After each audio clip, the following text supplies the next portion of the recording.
y'all? It's your girl Brandy, aka Miss B, and welcome to another episode of Give It Grace podcast. How are y'all doing? How are y'all? I'm doing wonderful. Thanks for asking. I'm trying to get better with my intros, y'all, but honestly, today I just want to jump right into the episode. And I feel like y'all want me to just jump right into the episode. So that's what I'm going to do. Okay, so the first segment of our show is called Give Them Some Grace. And this is where we talk about a person of influence or a celebrity who's really being dragged out here in the media and social media streets. And we together see if we could possibly give them some grace. Okay, so the person that I want to talk about today, and I hope y'all ready to be stretched, because I'm ready to be stretched. Okay, the person I want to talk about today is Ice Spice. You thought I was feeling you? That nigga much nigga eat it for lunch, bitch. I'm a Betty, I get what I want. Like that Ice Spice. Are those the lyrics? I don't know. It's been a while since that song was released. So y'all tell me if I had the lyrics right, because I don't know. But I definitely want to talk about Ice Spice and see if we could possibly give Ice Spice some grace. So recently, Ice Spice had to get the folks on social media together who have been speculating that her recent weight loss has been a result of taking the drug Ozempic. So there's a Sports Keto article, and the article reads, many people were divided in their opinion about the topic. While some welcomed the slimmer physique of Ice Spice, others preferred her old self. Many people also speculated that Ice Spice was on a popular diabetic drug called Ozempic that reportedly helps in quick weight loss. However, Ice Spice has denied any medication, saying that the weight loss happened because she hit the gym. The 24-year-old joined X Spaces and set the record straight on August 20th. She said, "What even is Ozempic? You lazy ass bitches never heard of a gym?" So the folks on social media commented back to her getting them together, and somebody said, "Girl, you lost half of your weight randomly in a span of 3 months. Ain't no gym doing that." But then somebody else said, she ended all of the allegations. Somebody else said, but she's right. Why would a 20-year-old perfectly healthy girl take Ozempic? She can just go to the gym. And then somebody else said, I don't know why everybody and their mom so concerned about her body weight anyways. So that's where I come in, because I really agree with this last statement, because I'm wondering myself, why is everybody and their mom so concerned about her body weight? So I want to see if we could possibly give Ice Spice some grace. When you're a woman in this world, and you're especially a woman of influence and in the public eye, it doesn't matter if you lose weight or you gain weight. People are going to have something to say. They're going to have something to say, and they're going to want to know how you're doing it, especially if you're losing weight. If you're losing weight, people are going to want to know how you're doing it. And so this is the case with Ice Spice. And so, people on the internet are saying that she's lost all of this weight so quickly because of Ozempic. For those of you who don't know, Ozempic is a diabetic medicine, right? So it's been used for years and years and years. You could really ask anybody in your family who has diabetes about Ozempic, and most of them will say they probably on it. It's been around forever, but it is becoming like mainstreamed now that it's been having all of these breakthroughs in terms of weight loss. So I myself have done plenty of Google searches on Ozempic, and I feel like anything that helps you lose weight and doesn't require you to go to the gym is a gem, and it really should be shared with the world. But Ice Spice is saying that she took the conventional route, and she just went to the gym, and she's been eating healthy. But the streets are still upset about that. They don't believe her. They believe that she's taking Ozempic. Okay, so the problem that I have with this is that we live in a world where a majority of us are trying to lose weight or want to lose weight. And if you don't believe me, I have some statistics. In 2023, 47% of men and 55% of women stated that they wanted to lose weight. So what that tells us is that more than half of us in the world, more than half of women specifically, want to lose weight. And really, Ice Spice is no different. Ice Spice is no different. I really feel like Ozempic is out here doing God's work, to be honest, helping people lose weight and they don't even have to go to the gym. Where do I get that? How do I sign up? Like I said, I've been doing my own research because I myself have always struggled with body weight. I'm always trying to lose weight. And if you follow me on Instagram, you know your girl be in the gym. Okay? I be in there sweating and working and lifting them weights. And sometimes I wonder, what is it all for? Especially when you have things like Ozempic out there. Like, really. And especially like for people who are trying to just lose those last 10 to 20 pounds. Those last few pounds are the hardest to lose. I watched My 600-Pound Life. And honestly, it blesses me every time because it reminds me that really when I go to the grocery store, I should be getting strawberries and not cookies. Because I've seen what cookies can do to someone. Especially if you don't have self-control. Because somebody like me, I will eat the whole entire pack of cookies in the same night that I bought them. I'm just being honest. Okay. So, just bringing it back to Ice Spice, right? I'm glad that Ice Spice did take the time to defend herself, even though she doesn't have to defend herself, because it's always a good time to mind our business. And especially when it comes to women and their bodies. Okay. And let's think about it. Ice Spice is really out here touring. She's touring. And she said that she's been eating right. And the girl has money. She has more money than us. So she can afford to be healthy and lose weight. She can afford it. Cause have y'all been to Whole Foods lately? Inflation is making organic expensive. Organic is a luxury. So if you're out here eating organic foods, you are living luxuriously. Okay? So I want to ask if we could possibly give Ice Spice some grace. Half of us in this world are trying to lose weight. We can't be tearing each other down. Because for real, Ice Spice, who's your trainer? I need to know. Who's your trainer? And what foods do you be eating, girl? And for the people who are taking Ozempic, like Ice Spice said, she's not taking Ozempic. But for the people who are taking Ozempic, I want to give y'all some grace as well. And I just want to ask y'all, what are the side effects like? Because your girl is interested. I'm curious. I'm trying to do my research because this sounds like God's work. Okay? So, can we, as an imperfect people, give Ice Spice some grace? Okay? And let's also give everybody some grace for how they choose to manage their weights. Because really, it's none of our business. And honestly, we live in a society where everyone's trying to lose weight. Everyone. And Ice Spice is no different. So I'm asking, can we please give Ice Spice and her weight loss some grace? So Ice Spice, girl, you out here snatched. You giving it to the girls naturally, okay?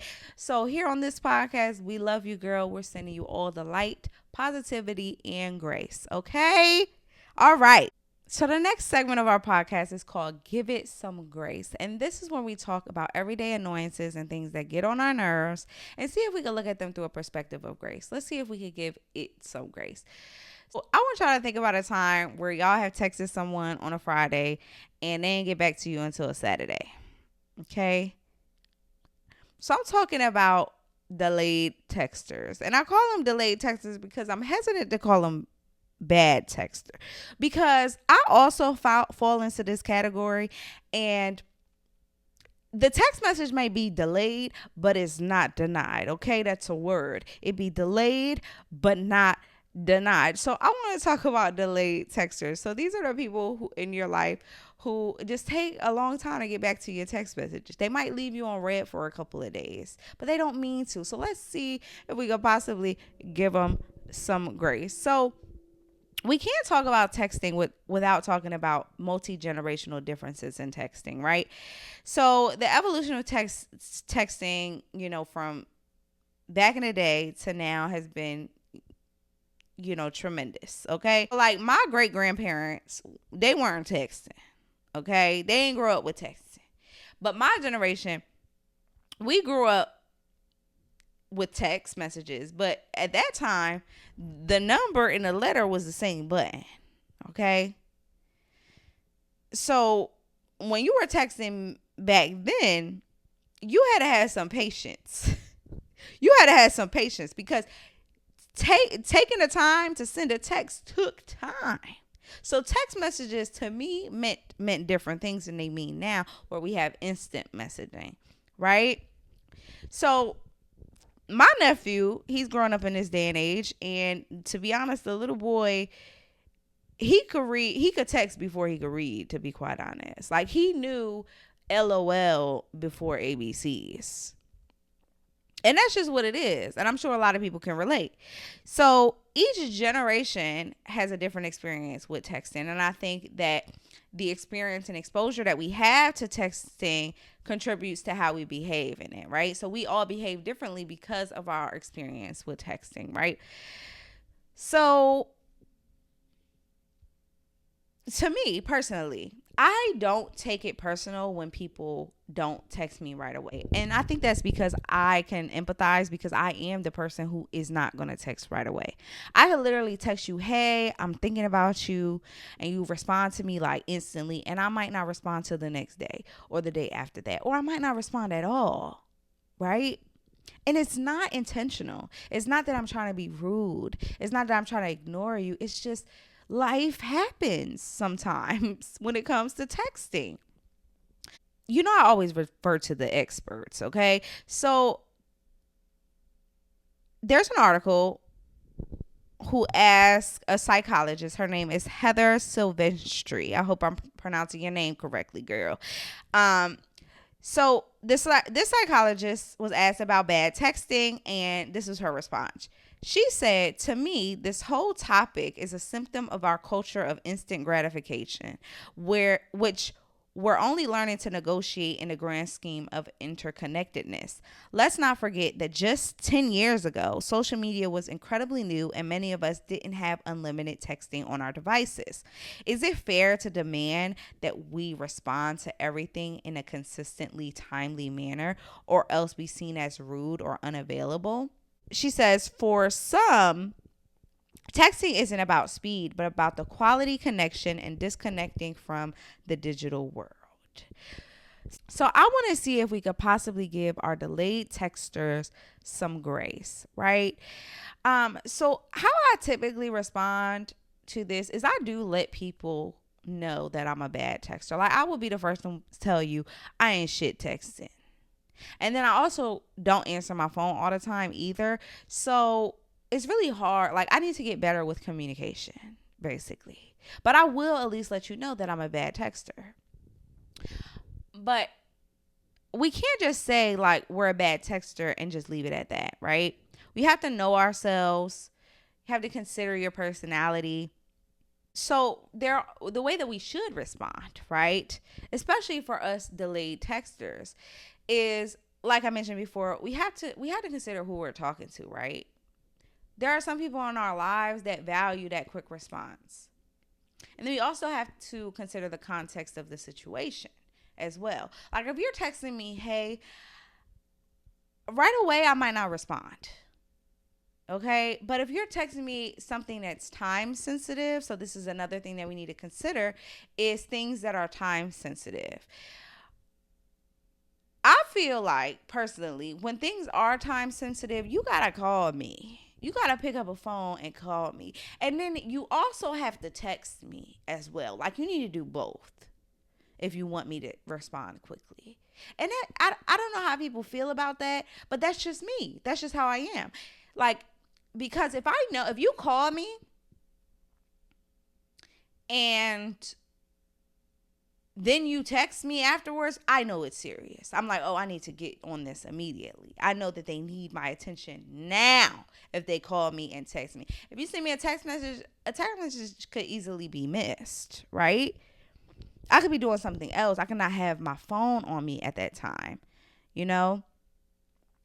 And I feel like it gets more complicated when you're dealing with people who do know you well, because I think those are the people that will get, will feel away if you aren't responding to them immediately.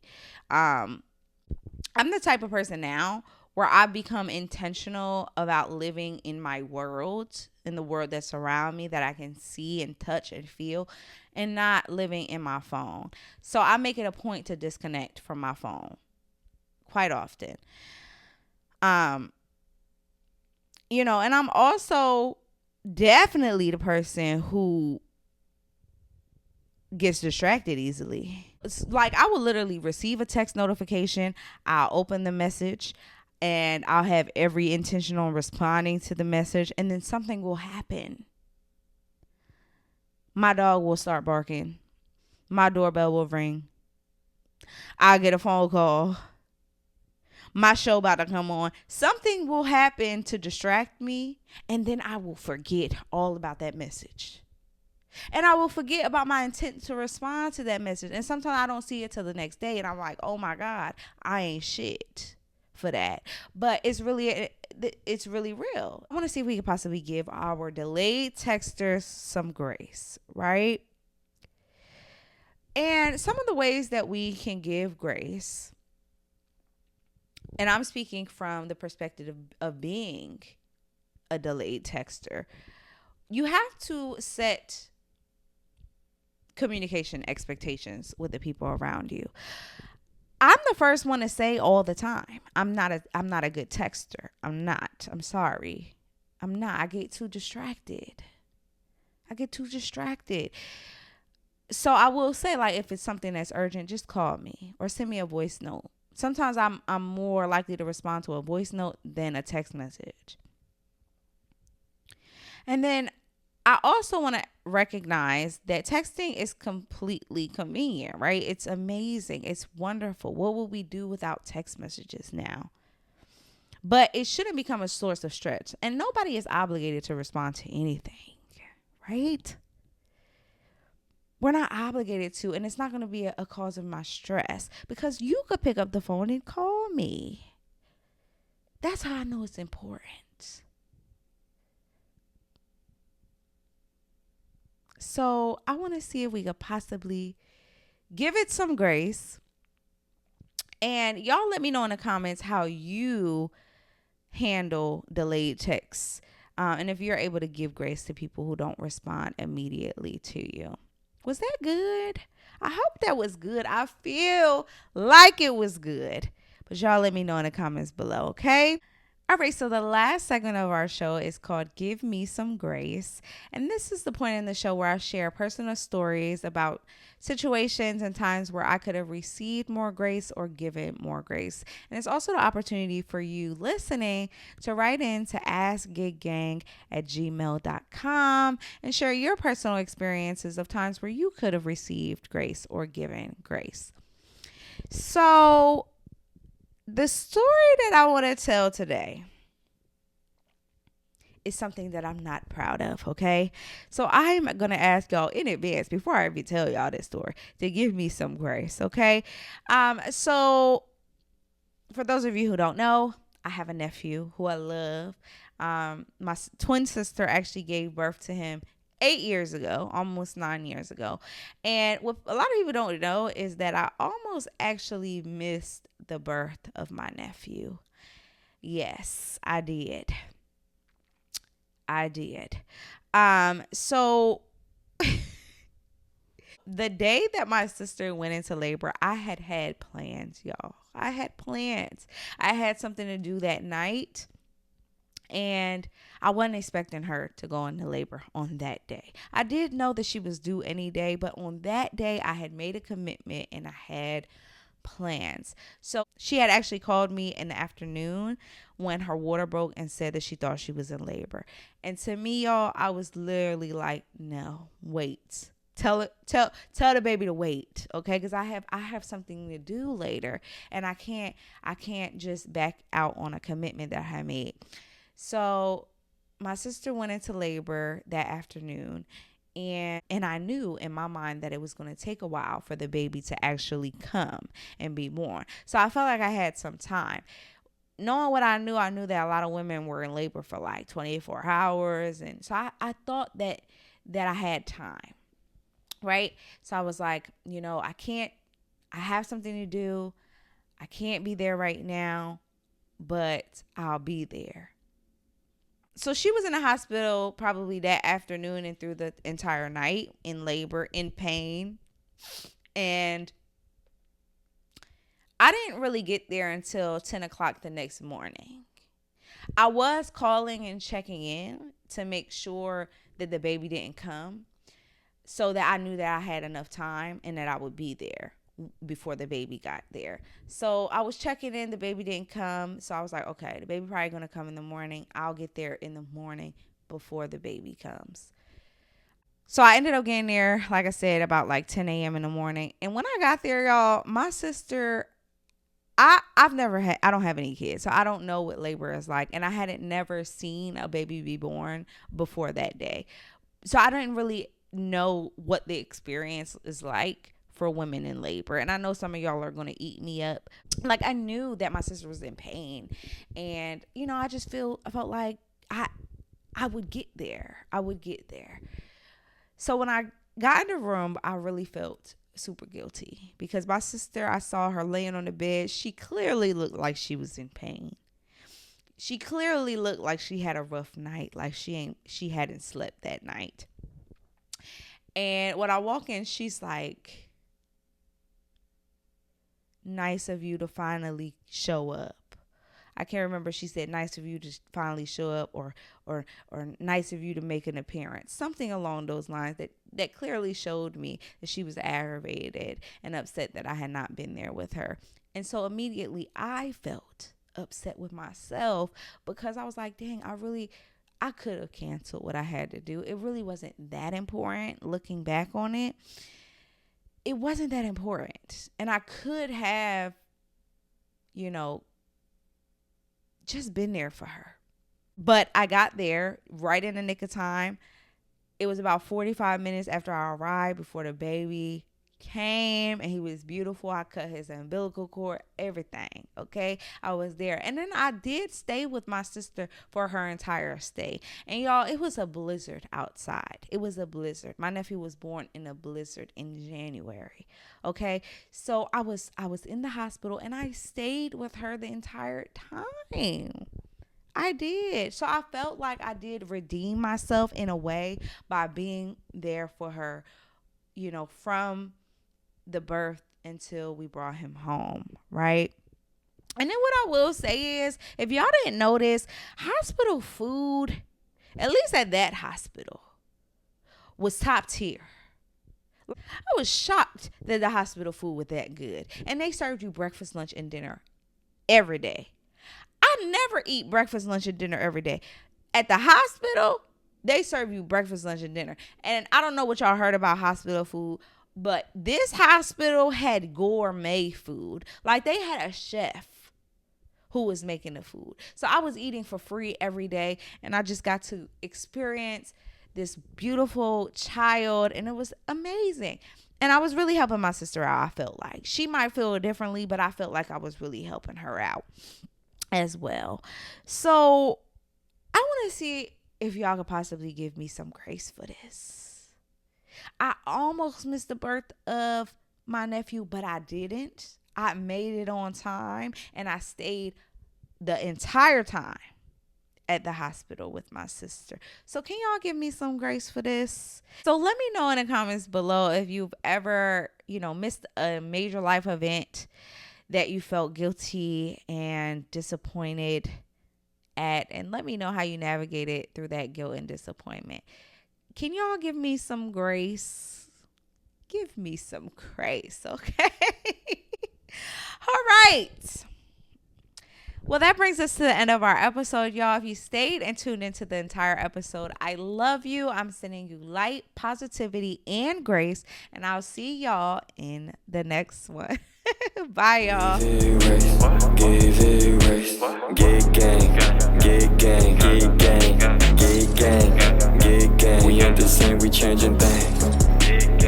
We live without the pain and shame.